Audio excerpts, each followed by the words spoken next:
नमस्कार दोस्तों, आप सभी का स्वागत करते हैं हमारे चैनल पश्चिम बंगाल न्यूज की ओर से। देर ना करते हुए चलिए जानते हैं पश्चिम बंगाल की ताजा खबरें। अगर आपने अभी तक हमारा चैनल को सब्सक्राइब नहीं किया है तो जल्दी से सब्सक्राइब और वीडियो को लाइक करें ताकि हमारी सारी खबरें सबसे पहले आप तक पहुंच सके। और वीडियो को कहां से देख रहे हैं कमेंट में जरूर बताएं। शुभेंदु अधिकारी का ममता बनर्जी पर हमला, बोले उपहार की तरह बांटा राज्यसभा टिकट। बंगाल विधानसभा में नेता विरोधी दल शुभेंदु अधिकारी ने मुख्यमंत्री ममता बनर्जी पर जोरदार हमला किया है। उन्होंने कहा है कि ममता बनर्जी ने उपहार की तरह राज्यसभा का टिकट बांटा है। उन्होंने आरोप लगाया कि तृणमूल ने आभार व्यक्त करते हुए राज्यसभा के लिए 2 उम्मीदवारों को नामित किया है। तृणमूल उम्मीदवारों के पर्चा दाखिल करने के बाद शुभेंदु अधिकारी और भाजपा प्रदेश अध्यक्ष शमिक भट्टाचार्य ने एक प्रेस कॉन्फ्रेंस की। इस प्रेस कॉन्फ्रेंस में शुभेंदु अधिकारी ने तृणमूल उम्मीदवार के चयन पर यह खुलासा किया है। उन्होंने कहा कि भ्रष्टाचार के मददगार के लिए पार्टी के समर्पित नेता को दरकिनार किया गया है। आरएन रवि बंगाल के नए राज्यपाल होंगे। ममता बनर्जी ने सीवी आनंद बोस के इस्तीफे पर जताई चिंता। पश्चिम बंगाल की मुख्यमंत्री ममता बनर्जी ने राज्यपाल सीवी आनंद बोस के अचानक इस्तीफे की खबर पर गहरी चिंता जताई है। उन्होंने कहा कि इस फैसले की वजह अभी स्पष्ट नहीं है, लेकिन मौजूदा राजनीतिक परिस्थितियों को देखते हुए इस आशंका से इनकार नहीं किया जा सकता कि केंद्र की ओर से उन पर किसी प्रकार का दबाव बनाया गया हो। ममता बनर्जी ने कहा कि उन्हें केंद्रीय गृह मंत्री की ओर से यह जानकारी दी गई कि आरएन रवि को पश्चिम बंगाल का नया राज्यपाल नियुक्त किया जा रहा है। मुख्यमंत्री ने आरोप लगाया कि इस मामले में उनसे स्थापित परंपरा के अनुसार कोई परामर्श नहीं किया गया। ममता बनर्जी का भाजपा पर हमला, बोली छीनी जा रही मथुआ समुदाय की नागरिकता। बंगाल में विधानसभा चुनाव से पहले एसआईआर और सीएए का मुद्दा छाया हुआ है। आज की तारीख में बंगाल में रह रहे मथुआ समुदाय सबसे ज्यादा अनिश्चितता में है।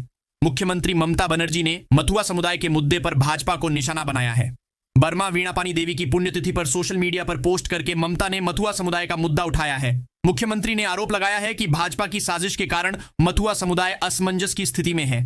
नागरिकता देने के नाम पर राजनीतिक खेल खेला जा रहा है। मुख्यमंत्री ने सोशल मीडिया पर लिखा, नई नागरिकता देने के नाम पर हमें अनिश्चितता का सामना करना पड़ रहा है। ममता बनर्जी ने आरोप लगाया है कि भाजपा मथुआ समुदाय की नागरिकता छीन रही है।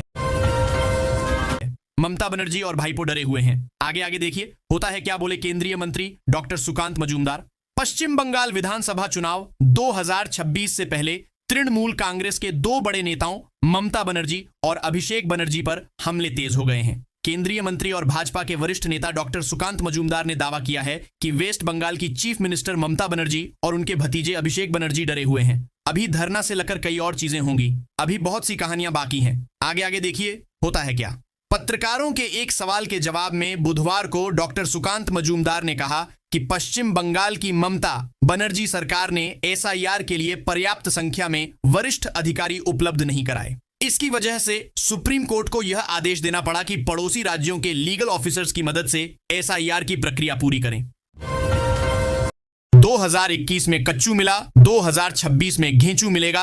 अमित शाह के आरोपों से भड़की ममता बनर्जी का तीखा वार। पश्चिम बंगाल में 2026 विधानसभा चुनाव की औपचारिक घोषणा बाकी है, लेकिन सियासी जंग तेज हो गई है। ममता बनर्जी ने देश के गृह मंत्री पर तीखा वार किया। अमित शाह और भाजपा पर निशाना साधने के लिए दीदी ने जिन 2 शब्दों का चयन किया, लोग उसका मतलब तलाशने लगे। तृणमूल कांग्रेस की सुप्रीमो ने खुद पूछा कि इसको अंग्रेजी में क्या कहते हैं। ममता बनर्जी ने बांकुड़ा के बरजोड़ा में जिन शब्दों का इस्तेमाल किया वे हैं कच्चू और घेंचू। ममता बनर्जी ने कहा कि 2021 में कच्चू मिला, 2026 में घेंचू मिलेगा। इससे पहले केंद्रीय गृह मंत्री अमित शाह ने मंगलवार को कोलकाता के सॉल्ट लेक स्थित भाजपा कार्यालय में प्रेस कॉन्फ्रेंस को संबोधित किया।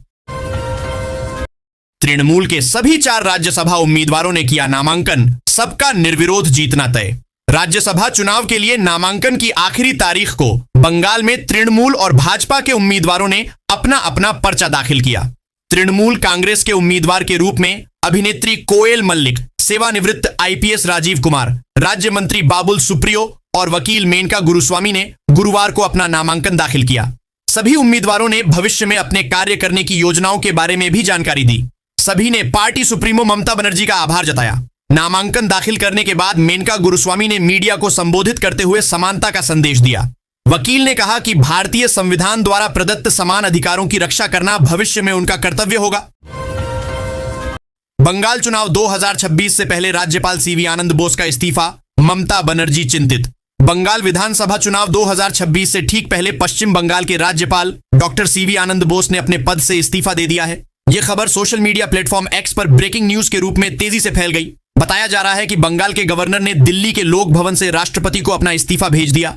बंगाल विधानसभा चुनाव 2026 की घोषणा से ठीक पहले राज्यपाल के इस्तीफे से बंगाल की राजनीतिक हलचल बढ़ गई है।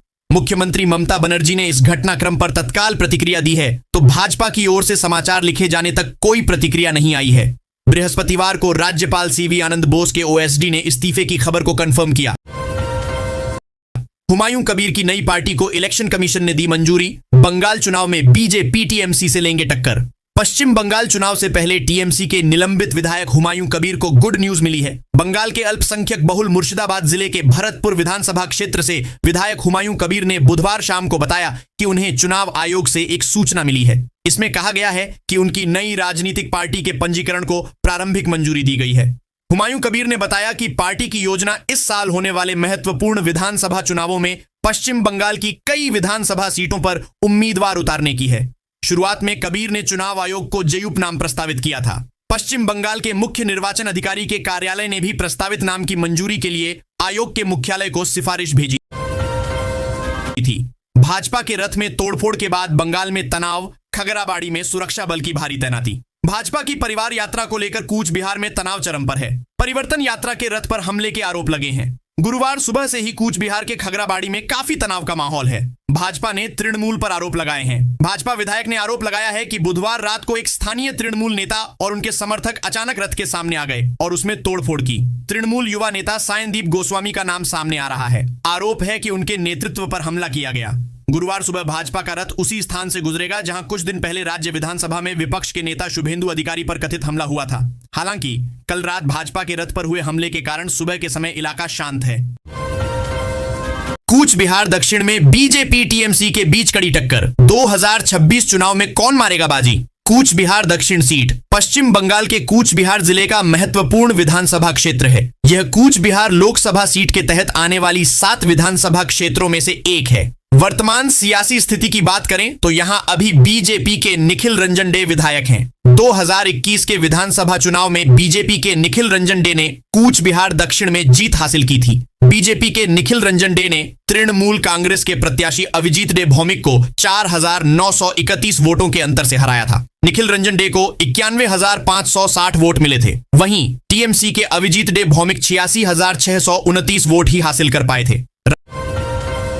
राहुल सिन्हा ने भरा राज्यसभा के लिए पर्चा। भाजपा ने बंगाल से बनाया है उम्मीदवार। पश्चिम बंगाल में भाजपा के पूर्व प्रदेश अध्यक्ष राहुल सिन्हा ने राज्यसभा उम्मीदवार के रूप में अपना पर्चा दाखिल कर दिया है। भाजपा के केंद्रीय नेतृत्व ने इस बार राहुल सिन्हा को राज्यसभा चुनाव में उम्मीदवार बनाया है। केंद्रीय नेतृत्व का यह फैसला सिर्फ एक राजनीतिक नियुक्ति नहीं है, बल्कि बंगाल में दशकों तक पार्टी का झंडा बुलंद रखने वाले एक आक्रामक और वफादार सिपाही को दिया गया एक बड़ा इनाम है। कुछ वर्ष पहले तक बंगाल में बीजेपी का कोई मजबूत जनाधार नहीं था। राहुल सिन्हा ही वह चेहरा थे जो वाम दलों और बाद में तृणमूल कांग्रेस की आक्रामक राजनीति से सीधे टकरा रहे थे। राहुल सिन्हा लंबे समय से आरएसएस और बीजेपी से जुड़े रहे हैं।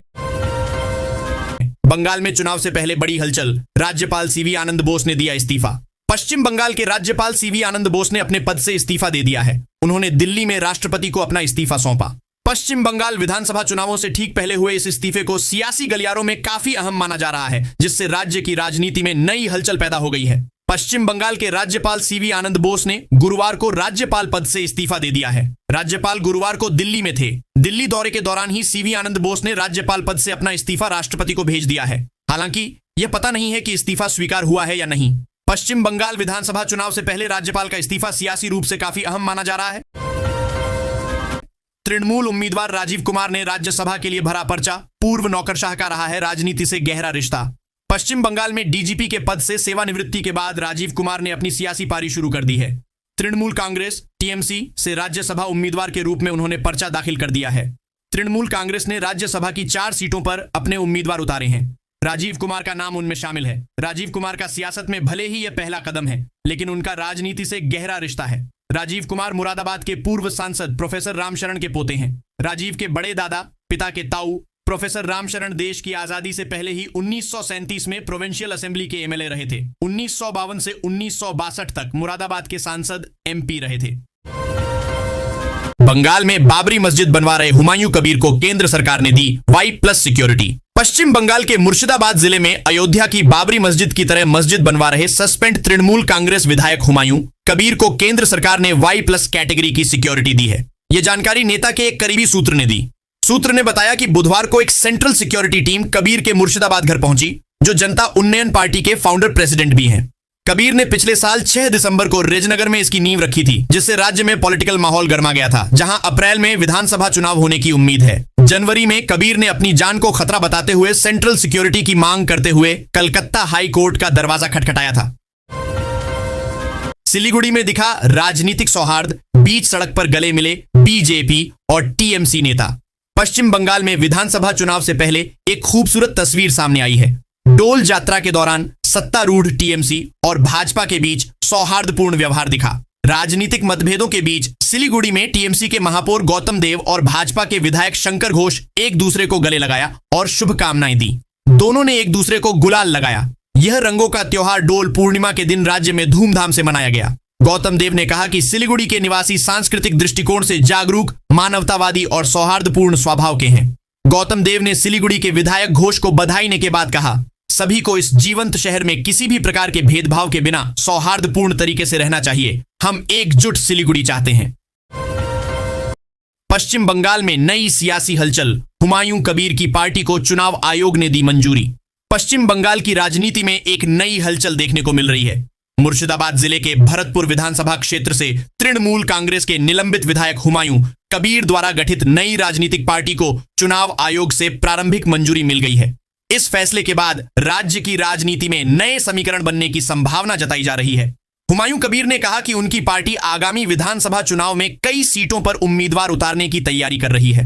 हुमायूं कबीर ने बताया कि चुनाव आयोग की ओर से उन्हें आधिकारिक सूचना मिली है, जिसमें उनकी नई पार्टी के पंजीकरण को लेकर प्रारंभिक मंजूरी दी गई है। उनकी पार्टी का नाम आम जनता उन्नयन पार्टी रखा गया है, जिसे संक्षेप में AJUP कहा जाएगा।